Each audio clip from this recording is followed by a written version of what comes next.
and care that people had around, you know, making sure that we have a beautiful place to have a conversation, so we can make sure that we're doing that right. So I'm going to get Facebook set up here shortly, and then we'll go live. Yeah, it turns out even with a mask on, people can recognize me because my red beard keeps popping out in different directions.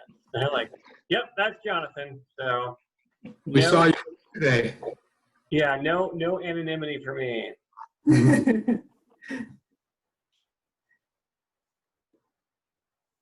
All right, we're hoping that this is going well. We're letting people in as we speak, so welcome everyone to our event. We are recording this for quality assurance. Your participation is very important to us. So we are joined by a number of leaders in the environmental movement, and we're going to give people just a few more seconds as the lights come up here. Next time, what we're going to have to do is we're going to have to actually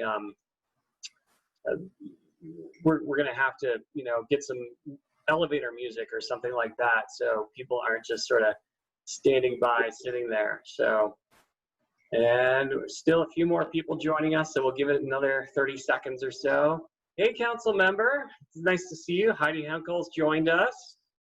We have it looks like David Gross, running for CD2 region, is here. Got Jerry Pinsker, my parents' old neighbors. So these are very important people. And as you can see, my screen name is now changing to my actual name. So in case anyone was confused, a lot of people confuse Brian for me and vice versa, at least in a couple of respects. So just looking to make sure we're not having anyone else joining us in the next minute or so. I know parking was a little tough today for folks. So actually, that's only true probably for me. As I said before, I was actually in Civic Center Park this morning with a number of folks cleaning up the community, making sure that people aren't stepping on anything that might be dangerous, and sort of re-beautifying our public commons so we can make sure that we can continue to have these really important debates in a safe manner. And so I know the protesters are right back out there right now. So I'm not streaming live from my home today, but actually streaming live from Capitol Hill and joining my campaign manager here in a socially distant and safe manner. So with that being said, we are going to get rolling now. And so I want to thank everyone for joining us. If you haven't been on Zoom before, when you first join, it should automatically mute you. And so we appreciate you being automatically muted. But if you do want to say something, there is a Zoom group chat, and you can choose whether or not you want to send that group chat to myself or whether you want to send that to any other specific speaker. We certainly appreciate everyone for just taking the time to be here. Our foundations of our country were oftentimes founded on civil disobedience, as well as just disobedience. And the individual that I wanted to invite most here is actually now joined us. We're joined by Brenda and Sophia, and we're going to start off with them today. They're waving, and I'm unmuting you, Brenda and Sophia, right now, or we're trying to unmute you, Brenda and Sophia. And for anyone who wants to mute or unmute yourselves, you can hover over the mouse, and there should be a mute, unmute symbol that shows up. I didn't know either of these two individuals before the beginning of this year, but as you may or may not remember, at the Governor's State of the State event, which is attended by all legislators from across the aisle, as well as dignitaries, we also had climate protesters. There was a few different groups. There was Extinction Rebellion. We saw people from 350.org. We saw people from a number of different groups. And they were exercising their First Amendment rights, some louder than others. But, you know, law enforcement really treated everyone the same way. which unfortunately in this regard meant that people were unfortunately carted off to jail and held for over 30 hours. And that included an aspiring high school graduate who reached out to me. And we started a conversation and dialogue at the Capitol about what it means to have civil disobedience in our Capitol building and in our society, and what it means to have that safe conversation and make sure that we're not chilling our First Amendment simply because of decorum. And so before I bring them on board, I wanted to just say a brief statement from Harry Gregory, who will be joining us briefly to talk some more about this. But humans are particularly excellent at responding collaboratively and effectively when they face existential crisis. And that is why the gap between who we are and what we're doing now and what we could be doing is so devastating. We are capable of so much more than this. And it's our youth that really gives me hope. And so that's why I wanted to kick it off with Brenda and Sophia to talk for a few minutes about their experiences and where they'd like to see things go from here. So take it away. You want to go first or me? Sure. So, so I was arrested on January 9th, around like 1 o'clock. And then I didn't get out of the Denver City Jail until 3 o'clock the next day. But while we were in, actually you spoke on the floor after I was released. I was at my friend's house actually, who was also arrested, but she was a minor. So she did not end up going to jail. We were at her house and her mom was like, hey, we need to listen to Jonathan Singer. He's talking on the house floor about us. And that was a really important moment for me, because it was like, there's someone in our government who is paying attention to us, because we were arrested and it definitely felt like no one's hearing us. But Jonathan heard us, and so did several other representatives, but he was the one that spoke. And then I got into contact with someone from his office, and they really wanted to speak with me, and he had opened doors that next week. And that was also really important. It was like, he is here to hear us. He is here to listen to us and to help this community of people. And he really cares about climate change issues. He is here to further policies that are going to help our movement and the Sunrise Movement, and listen to this new generation of people that wants to help change our system and help climate. And so that was just really important to me, that he is someone that cares about issues and cares about the people that cares about these issues. And that, I was, a high school student, and it was a pretty big deal for me to spend almost 30 hours in the jail system. And it wasn't just dismissed as like, oh, well, you were protesting, like you should have been expecting it, civil disobedience. No, it was an issue that I shouldn't have been silenced on, as And they were said. singing. Yeah, we were singing in the Capitol. So it was ridiculous. Yeah. And as Sophia's mom, she's a very high achieving student. Never thought I had to have the conversation about how to stay out of jail. We just missed that conversation somehow. So it was scary. And what really stood out to me about Jonathan Singer is I don't think I've ever stood up to advocate for a particular person like in the way I'm doing now, which is telling people about him and really believing in who he is as an individual.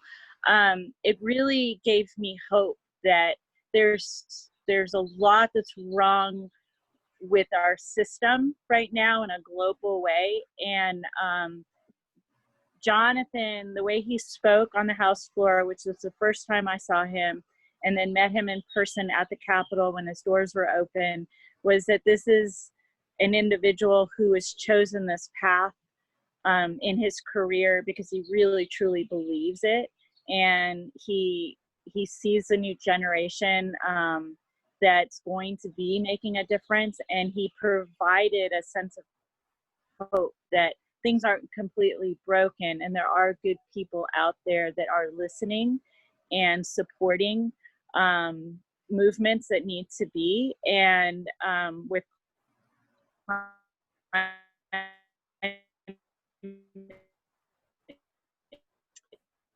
Wow, I think the internet might have slowed down either for you or for us, Brenda. in particular. So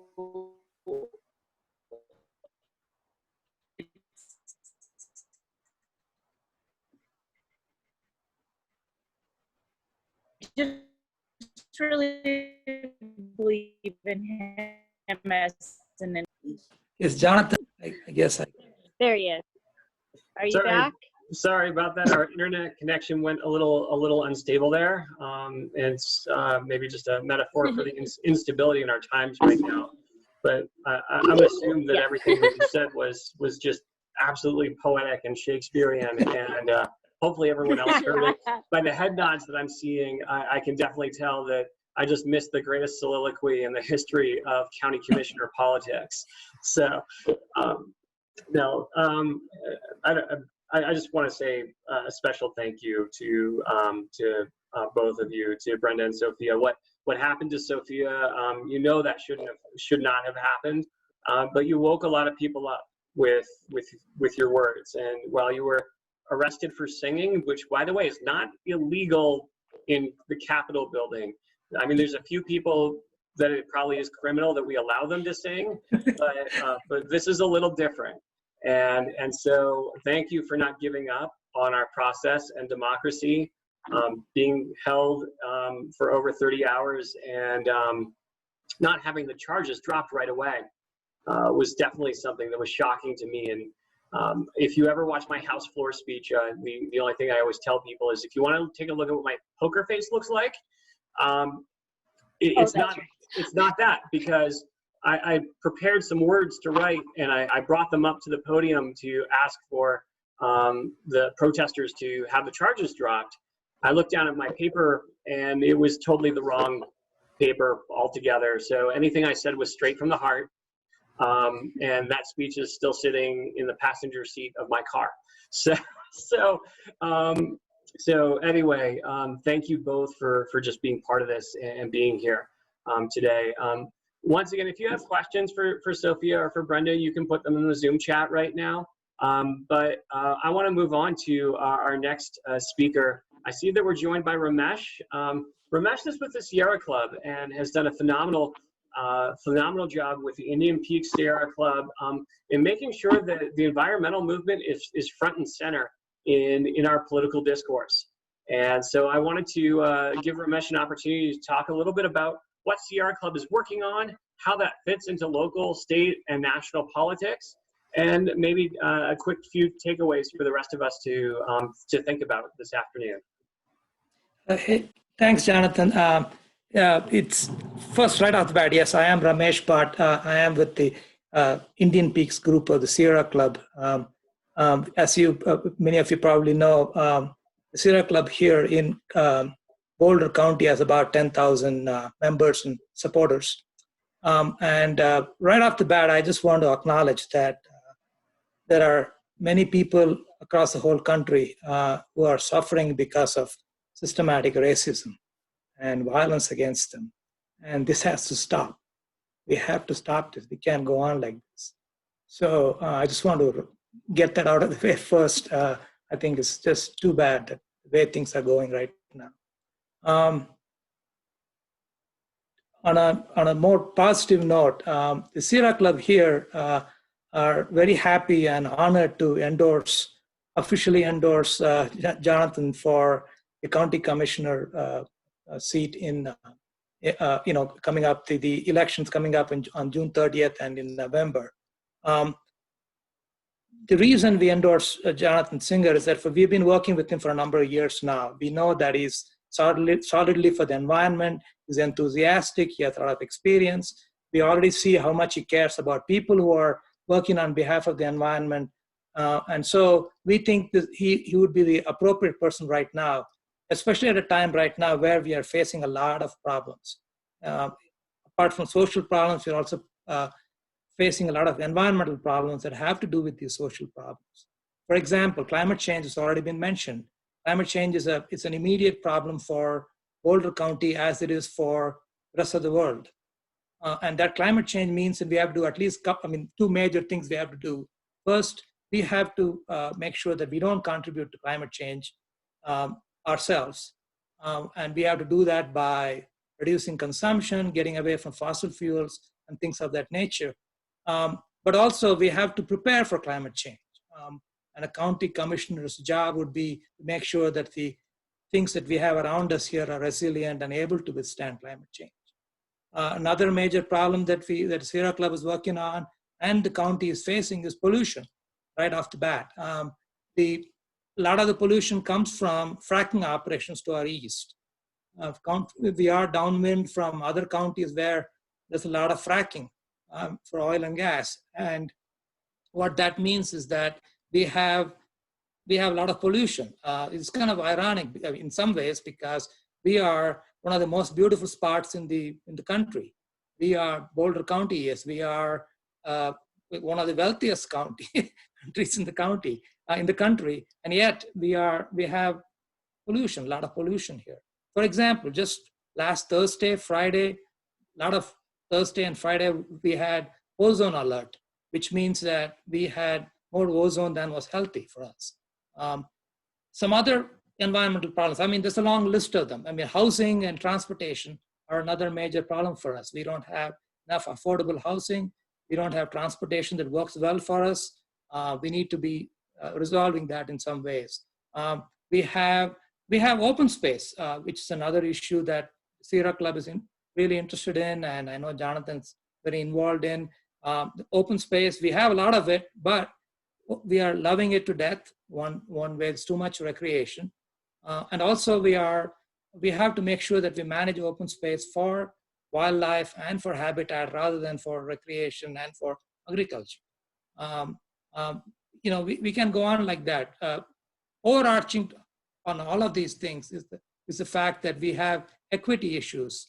As we know, all of the environmental problems that I have mentioned, other people are going to be discussing today, I assume, have disproportionate impact on people that are disadvantaged. So we have to keep that in mind. So equity is another issue that is of real importance to the Sierra Club. So having said all of that, I assume we'll get a chance to discuss these things in greater depth, but we are really glad to be able to endorse Jonathan Singer for the county commissioner seat, and we look forward to working with him.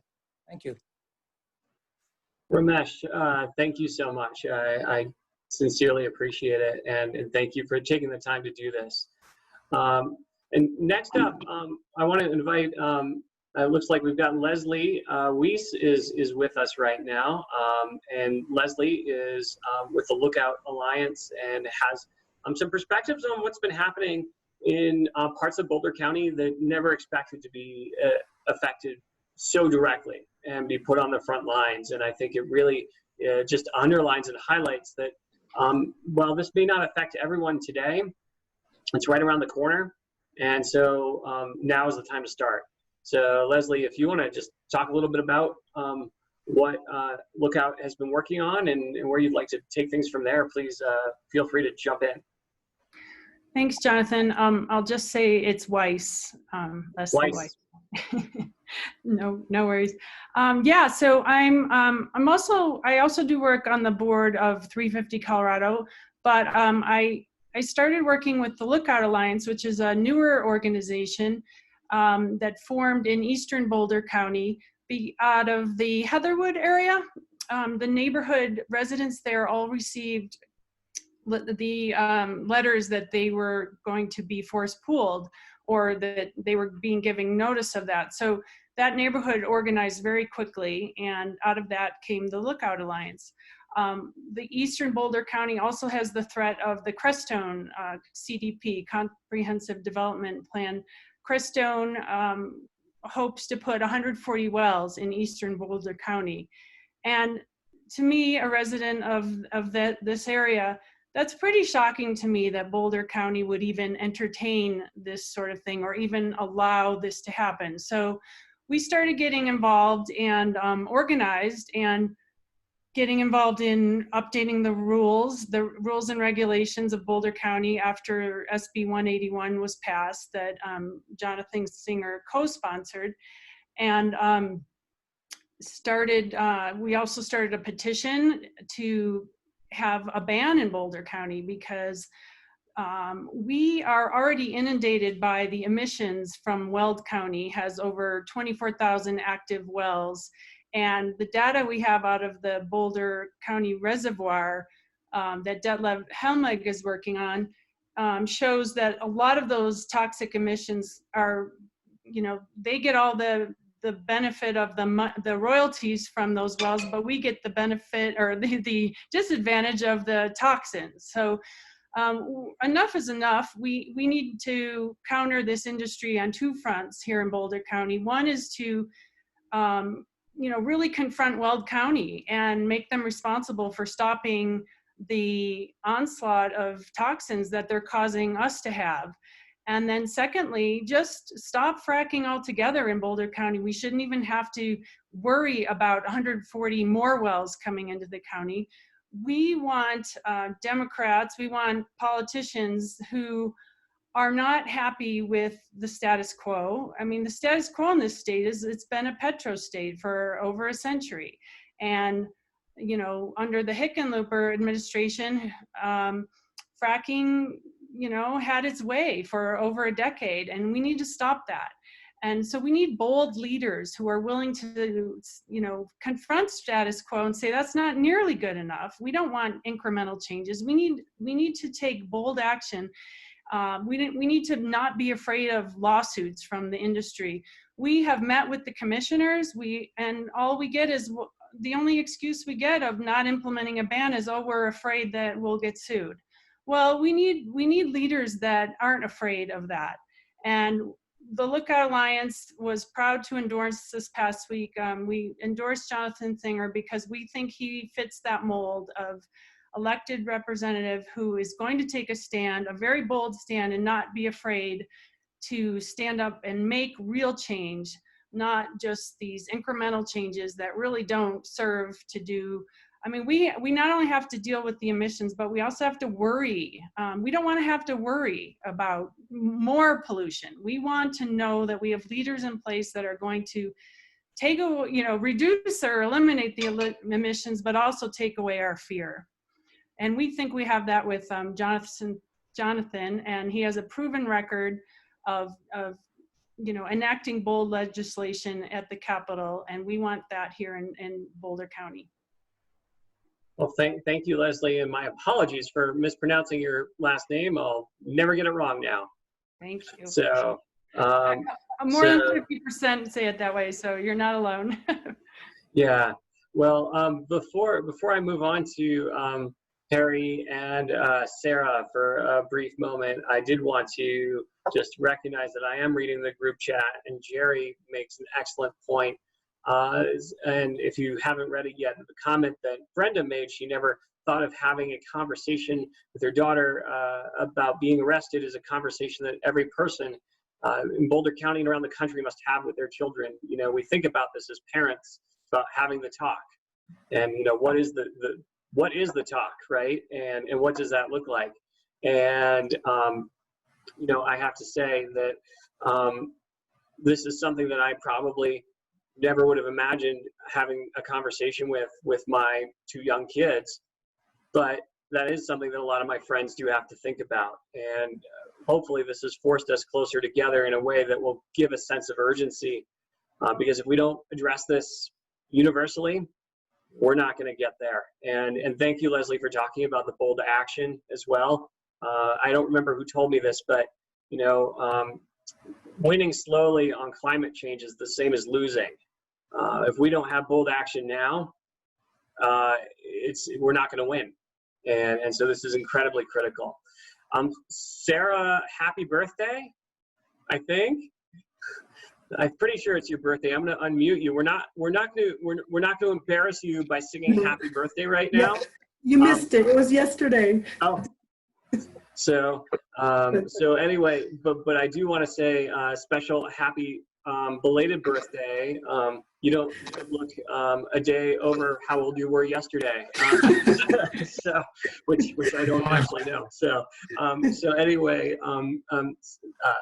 Harry, Sarah, I don't know if you wanted to say anything briefly and give folks an update about where things are at right now. And thank you for sharing that quote with me earlier, Harry.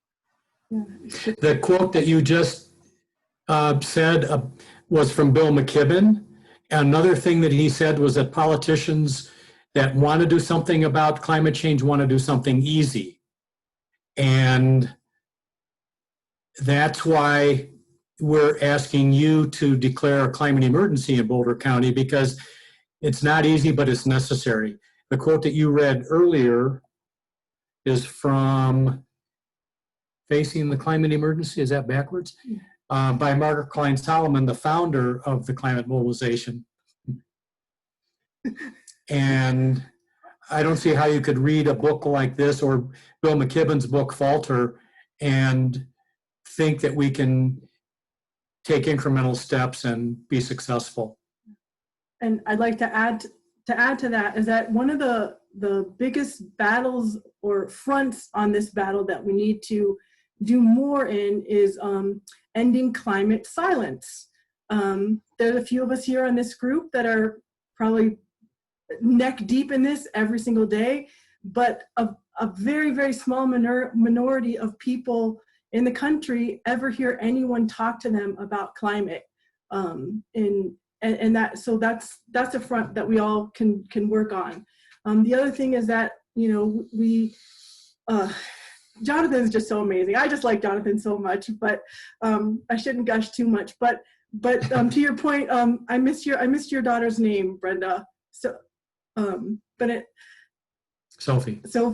But I had heard about Jonathan so much, and my daughter had organized a March for Our Lives at Fairview a couple years ago, and then she and her friend got to be recognized at the Truman Dinner or whatever. And I'm not sure if Jonathan introduced them, but he definitely mentioned them, and that was the first time I heard him speak. And I was like, oh, no wonder people talk about him all the time. He's amazing. And also just that caring and compassion for youth and for the world that they are growing up in it comes from such a real place, and I respect it so much. I also have a daughter who was arrested, thankfully not overnight, but it was for the Kavanaugh thing in DC, also a while back. I still need to catch up. But one of the things that we're also asking of Jonathan, and there's so many leaders. I see Heidi, I see people running. There's Callie, there's David Gross, who else? Galina. I can't remember who else is here, but we need everyone, whether you win or not, honestly, we need you to tell the truth, to talk about what is happening, to not stop, regardless of where you end up in your particular races. We need leaders to tell the truth. We need leaders of businesses, of nonprofits. We need everyone constantly telling the truth. And one of the things I had asked from Jonathan last time was how will you, in your leadership role, bring the people with you? So I would put that to every single one of you here who are in leadership roles. How do you not just talk about it in these groups, but how do you get the people to understand that what we're looking at is system change, not little tweaks to what we're living and how we're living right now, but like serious change. And the only way that will lift all of us up is through justice. It's just, they're so hand in hand. We can't escape it. And life is going to feel different. It feels different already because of COVID, and it's going to continue to feel different. I've moved from country to country. I was born in the States, was taken to Israel when I was 8. Then came back, lived in the South, lived in New York, here. So I'm kind of looking ahead. What is the next cultural acclimation that I'm going to have to deal with, and that all of us will have to deal with? And I would love to stand with Jonathan and many of you as we make these changes that are necessary and difficult, and just keep acknowledging how difficult it actually is, but that we have to succeed because slow is the end. That's all. Was that it? I mean, that's it, yeah. Yeah, no. I just want to thank both of you for your just constant and unrelenting advocacy, and that's what it's going to take, right, on every level. And I tell people, and I take this to heart, Sarah, when you say this, that regardless of whoever's race, and I'll introduce our candidates in a second here because I see we have a few of them, but win or lose the election, the issues stay the same unless we all do something. And I got my start in activism, knocking on doors, marching in protests, and I took that straight to the Capitol. But it's something that's never left me, and it's where I was this morning, and it's where I was on Thursday night. And that's what we're going to need. And I'm calling on all the other elected officials out there. Do your work. Do it right. Get the details right. I know it's hard. I know it's a lot of sleepless nights going over those numbers. But don't forget that activism starts, and good policy starts at home, around kitchen tables, and in neighborhoods, and in the streets. And so thank you, Sarah and Harry, for reminding me of that as well. And I see Leslie's put up a petition that you're more than welcome to click on there. That is definitely not spam. And so please feel free to click on that petition in the Zoom chat. Actually, speaking of elections, Council Member Heidi Henkel from Broomfield County, they are both city council members and county commissioners. Heidi came in just last year because a lot of people just like you stepped up, knocked on doors for her, and flipped the script in a pretty conservative county, not because of the people that are there, but because of the people that were elected. And the tables are now turned because of people like Heidi that never gave up, always stayed plugged in, and eventually realized that it was her turn to run because no one else was stepping up on the issues that mattered. So Heidi, I don't know if you wanted to unmute yourself, just say a little bit right now. And I'm so honored to have your support, but I'm honored that you would take your Sunday to be here with us too. Sure, thank you. I tell everyone I don't get on everyone else's Zoom calls. Like, really, Representative Singer is like a lot of fun, and then also he takes the matter seriously, and very few politicians can do that. I don't view him as a politician. I view him as a human being who is more plugged in than anyone I've ever seen. In fact, I remember the first time I met him, and I was getting plugged into the League of Oil and Gas Impacted Coloradans, and I had never been to the Capitol before, and I was scared out of my mind. And yeah, Sarah brought me to the floor, and Representative Singer was the one who took me on a little mini tour, and he made it very accessible.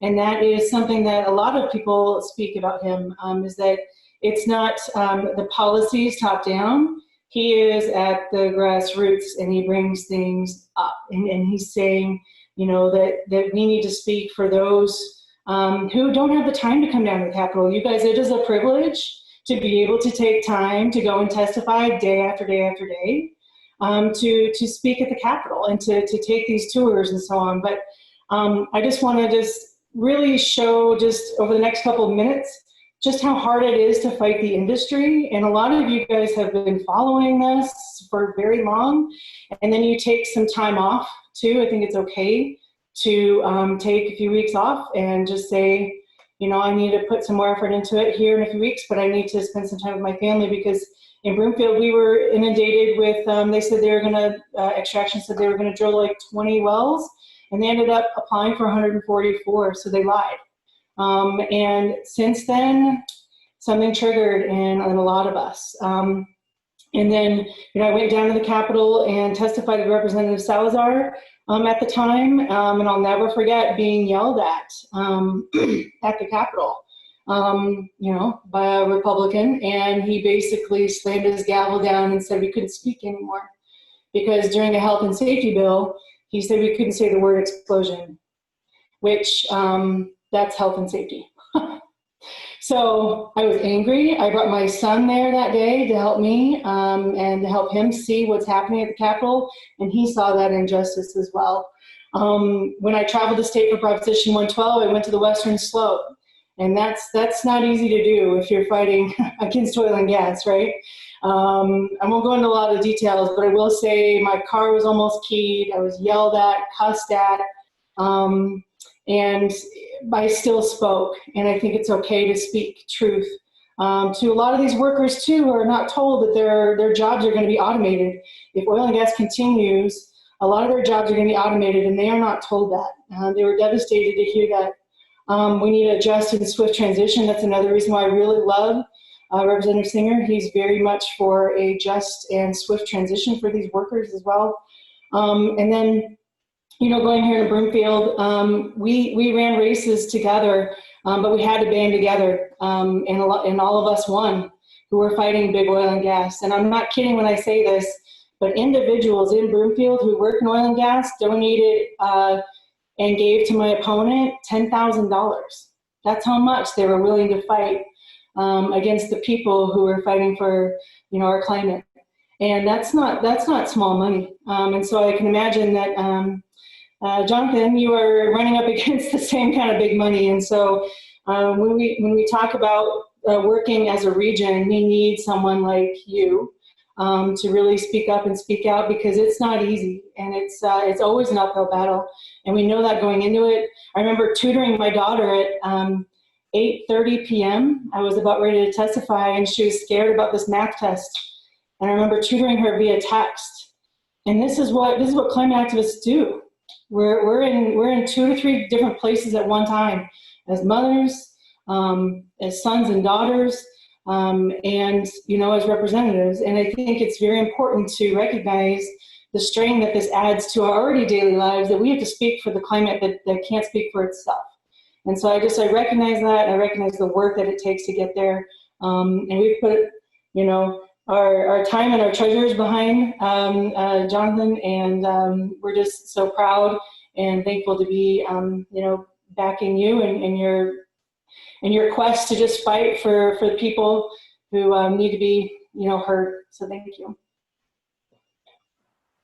Well, thank you, council member. And I'm so thrilled to be able to call you council member after knocking on doors in your district. And the fight is hard, but it got a little bit easier because you stood up and we got you across the finish line. And, you know, a lot of people go, oh, it's Boulder County. Oil and gas isn't going to play in Boulder County.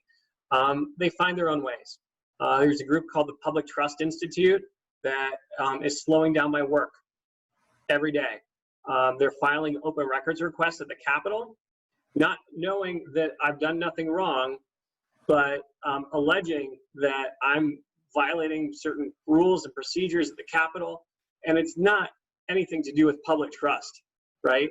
You know, it's like a group like Coloradans for a Better Colorado. It's everything to do with stopping me, stopping Colorado Rising, stopping Logic by slowing down our gears, because we don't have the high-priced lawyers. We don't have the organizational infrastructure to take on just litigious act after litigious act. So they are doing this on purpose. They are trying to slow us down. And so thank you, Heidi, for mentioning that.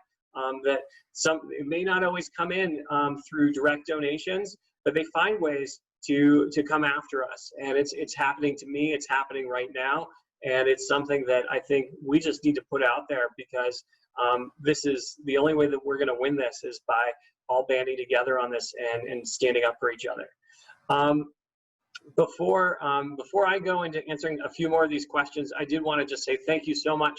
I see 2 people in Boulder County who are running for office here in District 2. I see Dave Gross, and I think I see Callie there as well. I'm going to go in reverse alphabetical order here. Dave, did you want to say hi to the crowd and just mention anything about how your campaign is going and how it fits in with the environmental movement? Sure. So hi, I'm Dave Gross, running for Regent. I'm a progressive finance expert. I've had 25-year college teacher, and I'm a committed public servant. I'm also an economist. And you know, the first thing we teach people in economics is that everyone acting in their own best interest produces the best outcomes. And then the second thing we teach is that's not true. And people sort of skip that second part. And the reason it's not true, one of the main reasons, is something we call negative externalities, pollution and carbon emissions. And so as economists, the language we use is that we need to internalize the negative externalities of energy production.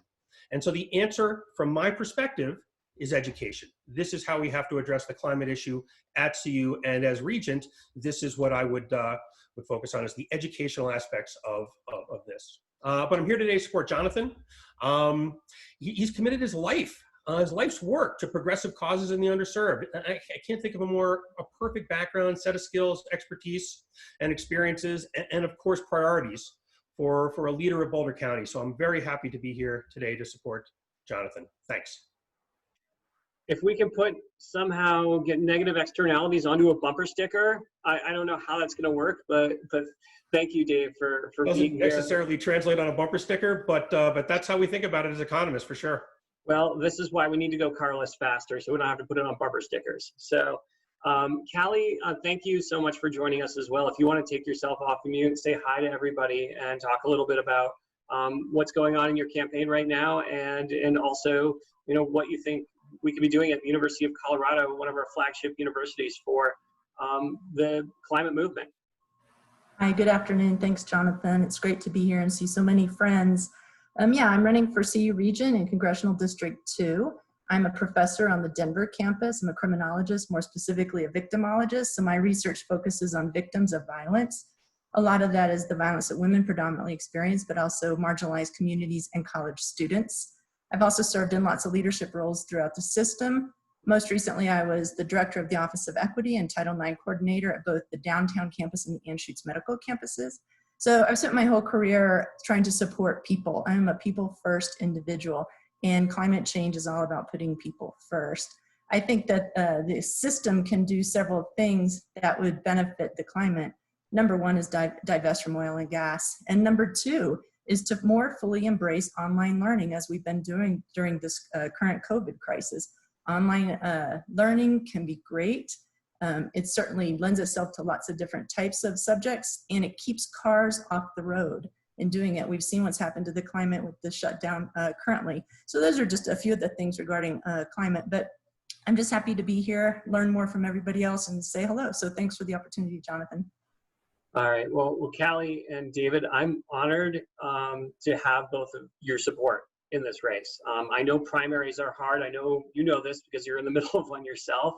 But the more we can have conversations about the issues that do bring us together, I think the greater the likelihood we're going to have to be able to move forward, especially after June 30th, and work together to solve these problems. And so thank you for just taking time off your own campaign trail to be with us today to talk about this wholly important issue. So I do see a question here, and I wanted to actually let some of our panelists respond to this as well. We've heard the word just transition. David Takahashi has brought this up a couple of times in the chat. One of the first things that I talked about when I launched my campaign was the issue of really championing a Green New Deal for Boulder County. And I think that a lot of people don't know what a Green New Deal really means, first of all. And so talking about it on the campaign trail hasn't been as easy as just talking about address just transition or a green economy. But this COVID crisis has really shown us that we need our federal government to step up in ways that we have not imagined since the last New Deal, and maybe even go bigger.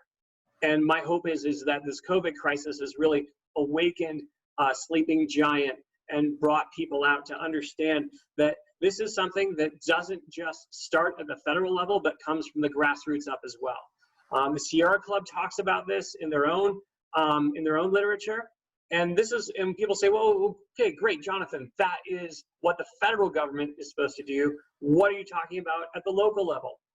Well, the county commission actually is responsible for two things: land use and workforce. They have several workforce development centers right here in Boulder County, where it's their job to get people trained. And I know this because I used to work at a workforce development center. So whether it's people out of work looking to transition into more sustainable jobs, this is such a critical thing that we can do. And if we can partner with our friends in the labor movement to create not only a sustainable economy, not only a sustainable environment to live in, but sustainable jobs where people in the gig economy aren't worried about the next gig. They aren't worried about where their next paycheck is going to come from. People are going to be able to be more thoughtful. And when we see people rioting in the streets right now, part of that is because people don't have jobs. They don't have hope right now. And so it is up to us at the local level to make that real for folks. And so that's just one example of what a Green New Deal could look like in Boulder County. We could be fixing transit. We could be fixing fast tracks. We could be investing in solar gardens with our land use. We can be addressing our oil and gas issue, just like the lawsuit that I've helped out with in Longmont to reinstate the fracking ban there. There's so many different things. But Ramesh, if you're still there, I want to start with you. What does a Green New Deal look like nationwide? What does it look like for Boulder County? Yes, I think the fundamental idea behind Green New Deal is that all the moves that we have to make towards preventing climate change, mitigating the effects of climate change, need to be such that the most vulnerable people in our communities are also helped along, benefit from these moves. So that's the kind of the basic idea behind the, I think the kind of the Green New Deal, where the policies that we would adopt would help people at the lowest strata, socioeconomic strata, and would help them get jobs and be more engaged. Good examples are people, for instance, that are right now being laid off from oil and gas industry. They have expertise that could be useful in other related areas, like perhaps solar industry and so on and so forth. So we might be able to turn them or divert their skills into more benign, more climate-friendly activities. So I think that's the kind of the fundamental idea here. And like Jonathan mentioned, there are so many things that we can do here locally that would be consistent with this kind of philosophy. We have to make sure that affordable housing, transit, transportation are all such that people are that can least afford these things are helped most. For example, I'm relatively new here in Boulder. I've been here only for a couple of years. When I moved here, got on the bus, and I had to give $3 for a ride one way, the RTD bus. I was just blown away. I've been in many bigger cities across the country, across the world, where we just paid $1 or $2. We didn't pay $3 just to get on one. That's way too expensive for most people. So if you want to take a round trip drive, it's going to cost $6. That's a lot for just one ride up and down the bus. We need to get away from that. Of course, we know we have eco passes and so on, but not everybody has access to eco passes. So the point is that we have to do things in such a way that we make sure that the people that are going to be affected the most by climate change and are already suffering, those are the people that are helped the most by the moves that we make. So for nationally, Sierra Club is part of what's called the Blue-Green Alliance. So we are working with organized labor and other groups. We are constantly in touch with them, both here locally at the Colorado level and national level, make sure that whatever we advocate for, it benefits everybody, especially workers. So that's, I think, the fundamental idea behind Green New Deal.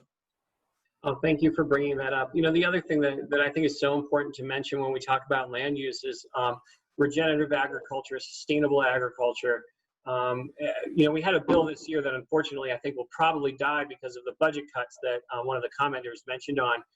Not only in our budget cuts, let me point this out, we have a constitutional amendment that requires us to balance the budget at the state level, and at the same time, we have something called TABOR that doesn't allow us to save up for rainy days without cutting critical services like K through 12, education, and roads.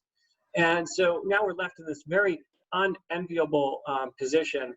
At the same time, if we enact smarter land use policies that really focus on regenerative agriculture, which means that we're actually doing carbon sequestration and also feeding people and dealing with this food insecurity issue and creating better soil stability, there's a real opportunity that we can step forward and really create something that looks that looks like a Green New Deal. I don't know if Harry, if you had, or Sarah, if you had any other thoughts on Green New Deal or anything like that. Wow. Okay. Everyone say something and you go to speaker view, and then your picture will show up for everyone. Here, I'm taking you off of mute right now, and I'm gonna make you put that picture up there. Okay, my unmute's not working. So, all right, a planet to win. There we go. Harry, talk. So we came across this, I forget how, but the authors who wrote the book, who put this book together, so smart, cutting edge of all the aspects of practical applications of what a Green New Deal, how putting a Green New Deal into action, how that actually looks on the ground. And yes, it does involve a lot of investment, and Colorado might be in a difficult situation with the Tabor thing. Federally, though, like you mentioned, Jonathan, we're talking about mobilization, World War II style mobilization, which means paying for it, which means, you know, first of all, get rid of the subsidies for oil and gas. That opens up some money there. But you have to invest. And then the other thing I want to add is that we always think of green jobs as being like solar. But the truth is that one of the things I love about this book is that it expands the whole notion of what a green job is. And many of those jobs are things that, like teaching, like caregiving. If you're going to lift up society and and especially vulnerable communities, there are a lot of jobs that need to be done. There's a lot of training that needs to be had. There's a lot of retraining. So there's obviously all those technical kinds of things, retrofitting housing, developing cities, planning cities in ways that don't harm either the people or the planet.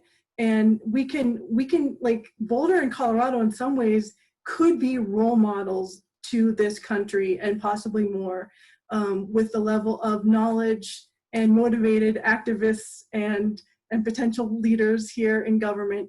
And I feel like we just need to keep pushing and also just keep saying it's not going to be an easy transition necessarily, but that's okay. We're up for it. We're ready because the people and the planet are worth it.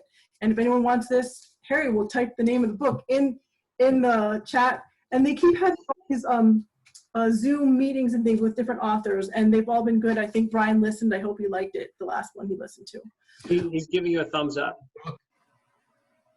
One of the points in the book is that the more contemptible our adversaries, the stronger our movement. So one of the things I want to work on is a mock trial to charge oil and gas industry, either at the state level or national level, with crimes against humanity.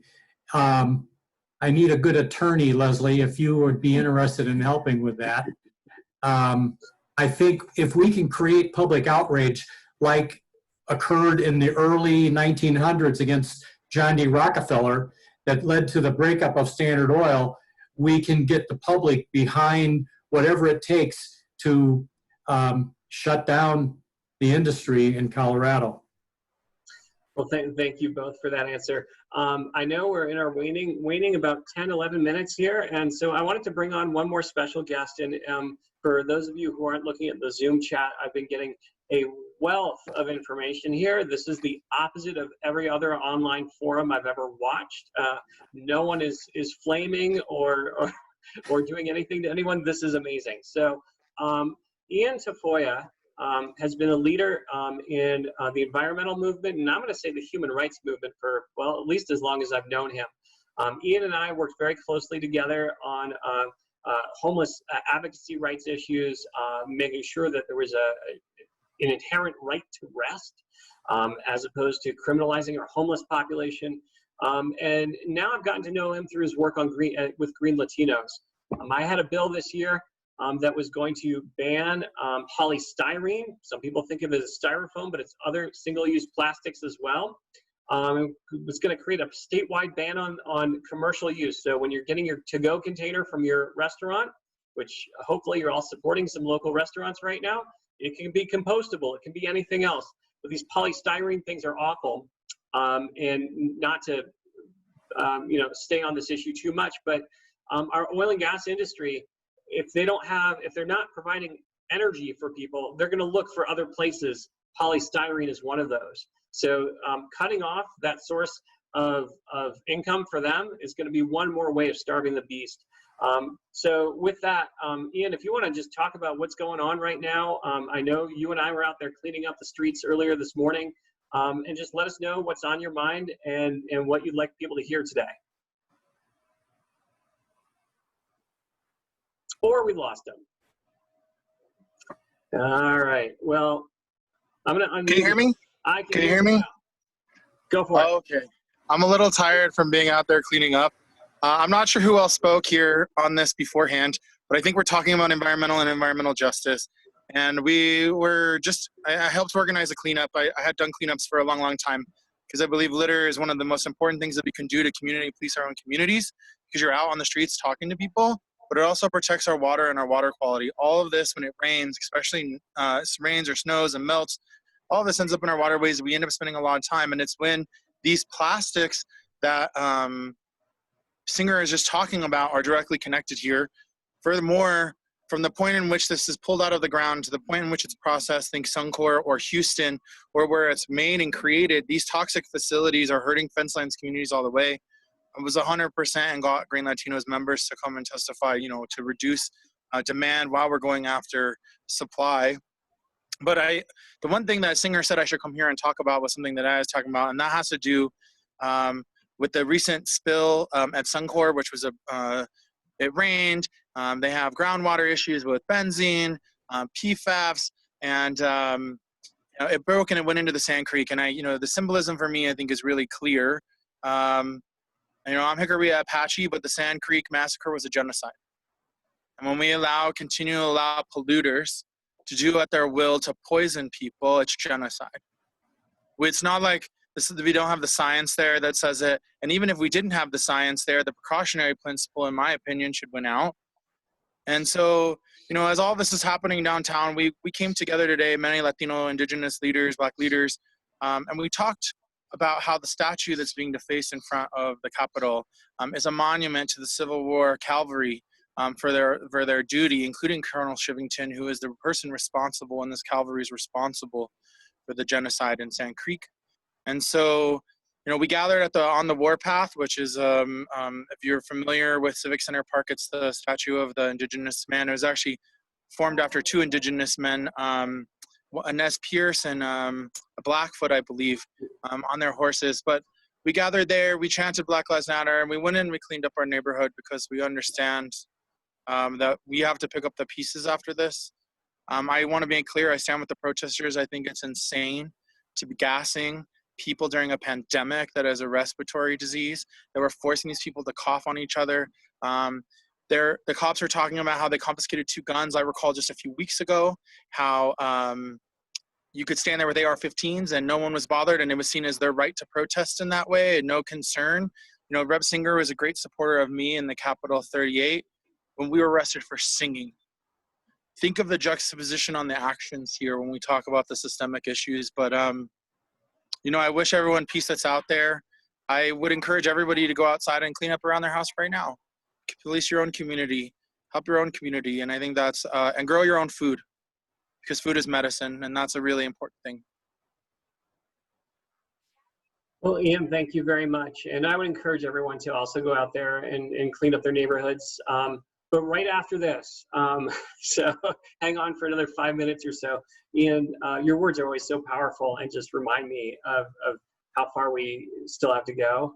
But I'm so grateful that you're part of this movement. I see that there are a few other questions out there, and so I'm going to do one more question here. There was an RTD question from Dr. Galina Nickel, and so we're going to do one more question, then we're going to wrap things up after that. So, hey, Jonathan, I have a question for you. Yeah. Is this a fundraiser? Yeah. I got $100. Who else got money on him? He works twice as hard as everybody else. When everyone brings 5 bills, he brings 30. That's cool governance. Second that.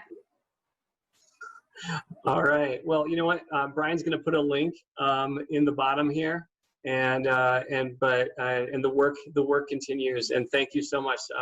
We have 100,000 voters that we need to reach out to by June 30th. We can't do that by ourselves, and with social distancing, we can't knock on doors. And so your money goes a lot further today than it ever has. And I know it's hard earned, and Ian, I know your money's even harder earned. So thank you for offering to donate without me even asking. That's really humbling. Dr. Nickel, I saw you had a question on RTD, so I wanted you to ask it. Oh yeah, sure. Well, so I've discussed this with you, and by the way, thank you so much for this terrific amount of amazing work that you have been able to accomplish in the years that you've served for us in our legislature. Really, a lot of very meaningful proposals. And if you want to speak a little louder, louder. We're a little quieter. Yeah, just pretend like you're yelling at me, which is easy. No. Thank you for your work. You are amazing. You are a champion for so many necessary, urgent solutions, and Styrofoam is one of the most favorite ones of yours for us. Thank you so much. One of the issues that I've been able to discuss with you as part of my campaign for SD23 is this proposal to extend the RTD taxing district to include Douglas County, so that we can actually include them. This is the county that's been quite well protected in our national legislature by Kim Buck, and they have not been contributing their fair share to our taxing district. And so just expanding what we can collect in tax revenue from Douglas County will allow us to collect some $25–30 million to bring it into our infrastructure and to improve things. And we could restore the project of light rail that's been on the books since 1980s. We can create the pollinator highway along the I-25 corridor, not just one of the corridors. I know that pollinators have been added quite successfully, and we can actually, continue this work with the regenerative soil projects, as you've been mentioning. So just wanted to ask, what do you think about that?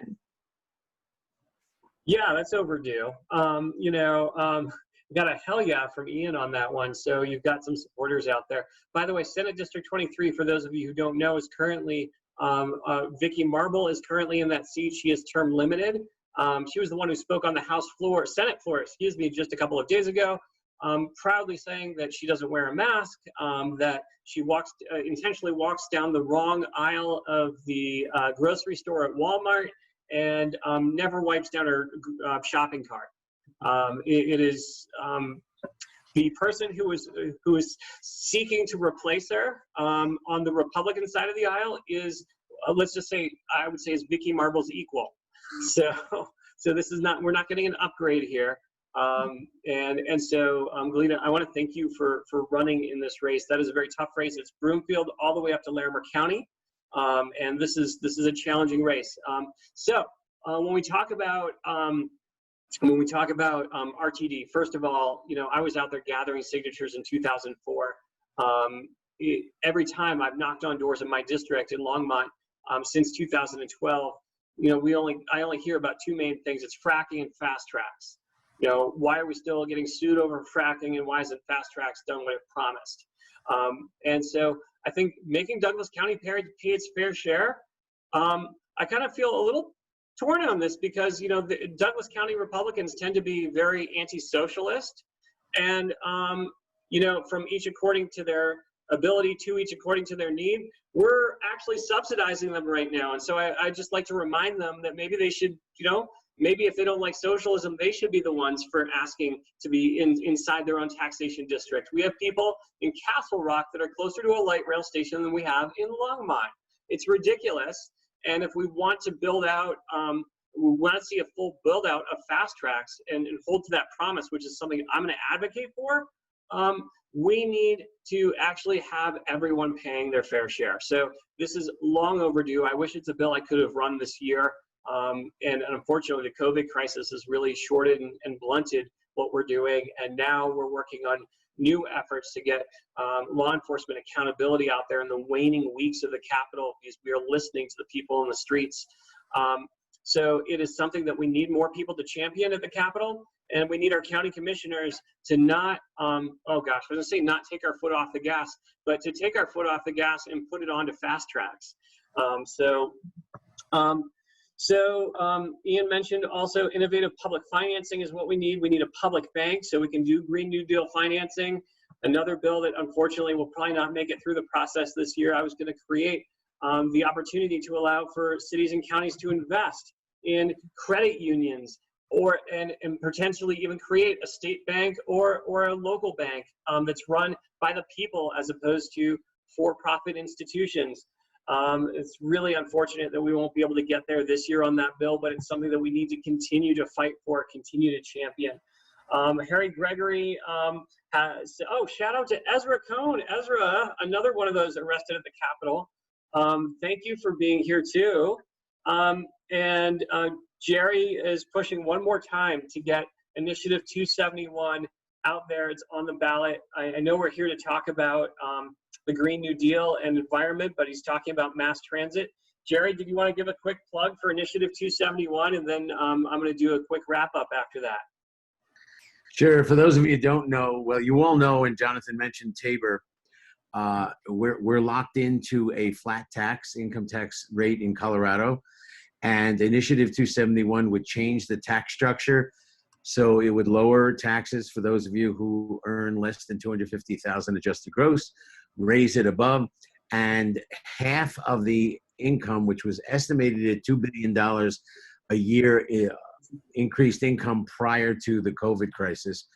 I don't know what the new figures would be, but either way, it would generate more income. 50% of that has to go to education, but the other 50% goes to the state for transit issues, including mass transit. And, you know, we mentioned fast tracks, and just like everybody else, RTD is getting killed by this economic crisis. So I got a feeling if we don't do anything, the possibility of getting mass transit light rail into Boulder County is going to be pushed to like the next century if we don't do anything. Well, on that up note, everyone signed the petition for Initiative 271. I'm grateful that the governor has allowed for online petitioning. A progressive tax would be actually a tax cut for the majority of us, and a very modest tax increase for really the top 1 or 2% if you earn over $250,000 a year. And so this is a very modest request that will actually put new money into our system to be able to invest in the things that we owe our citizens and our residents. So I'm going to do a quick wrap up here. I'm just looking at the chat one more time, and this is what I'm going to say. Thank you all for just taking the time today to be part of this right now. Today is the last day for our fundraising cycle. So if you haven't already clicked on the link that Brian put out there, I'll put it out there one more time. I'm going to ask you, I know many of you have already given. If you have the ability to give right now, it is going to go a long way, because we are 3.5 weeks away from the election, about a week away from ballots actually coming into people's mailboxes right now. So there's going to be a huge difference. At the same time, we are reaching out to people over the phone. We're doing Zoom meetings like this, actually. And we have a phone list and we chat with each other, but then we get right back on the phone, talk to people. And if you ever get a question from a constituent that you just don't know the answer to, we have experts there on the Zoom chat with us that can help answer those questions in the moment. People are picking up the phone right now. People are listening, but they don't know that there's a county commission race, and they don't really know what a county commissioner does.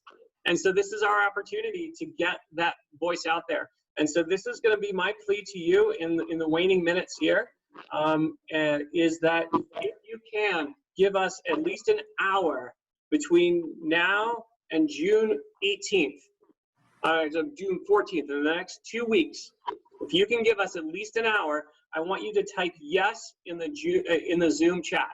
So type yes in the Zoom chat if you can give us at least an hour, and we will get you a yard sign, Paul, I promise. I feel like I'm on a NPR fundraiser now. This is only possible by voters like you, and thank you, Jan, for giving.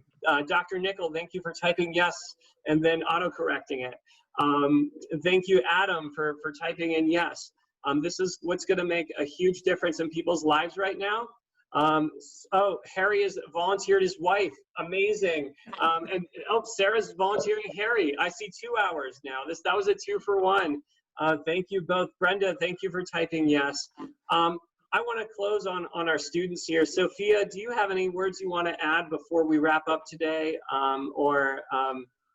Yeah, if you'd like to say anything else, we just really appreciate you and what you stood up for. Well, and I appreciate you and what you stood up for. And yeah, I think you're a great guy. And I would love to see you be city commissioner. County commissioner. County commissioner, sorry. And also, hi, Ezra. Spent a few hours in a Denver City Detention Center together. It's the worst kind of team building exercise, and hopefully the last time that you'll have to do that. But you know what? We're in this together. Well, thank you all so much for agreeing to help out. This means a whole bunch to me, and we will be in touch with you. And we've got your email addresses. We'll either be in contact over email or phone. This movement doesn't stop or end on June 30th.